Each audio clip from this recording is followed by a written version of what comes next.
কাবিনের টাকা অনেক পরে পরিশোধ করলে সে সময়ের মূল্যমান অনুযায়ী দিবে নাকি পূর্বে মূল্যমান অনুযায়ী দিতে হবে? দেখুন, মৌলিকভাবে মুদ্রাস্ফীতিকে আমলে নিয়ে আপনি পরবর্তী সময়কার মূল্যমান বিবেচনা করে দিবেন না, বরং যেটা ধার্য হবে সেটি দিবেন। তবে একজন মুসলিম তিনি কোনো পাওনাদারের পাওনা পরিশোধের সময় তিনি যদি নিজে থেকে কিছু বাড়িয়ে দেন, সেটি হবে তার জন্য উত্তম ঋণ পরিশোধ করা।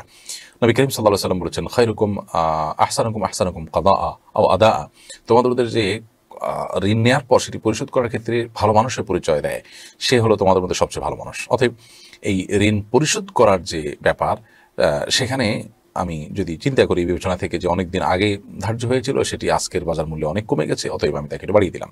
তো এটা জায়েজ আছে মৌলিকভাবে, এটা ঋণের ক্ষেত্রে জায়েজ আছে, মহরের ক্ষেত্রেও জায়েজ আছে, বাট এটা আবশ্যক নয়। এবং এক্ষেত্রে বাহ্যিক দৃষ্টিতে যিনি দিয়েছেন কিংবা মহর এর প্রাপক ভদ্রমহিলা, তিনি ক্ষতিগ্রস্ত হচ্ছেন, কিন্তু প্রথমত শরীয়ত তাকে সুযোগ দিয়েছে, তিনি চাইলেই নগদ আদায় করতে পারতেন, তৎক্ষণাৎ আদায় করতে পারতেন, তিনি নিজেই ছাড় দিয়েছেন, অতএব সেজন্য তিনি তার মূল্য তাকেই দিতে হবে, তিনি এটা আরেকজনের উপর চাপাতে পারবেন না।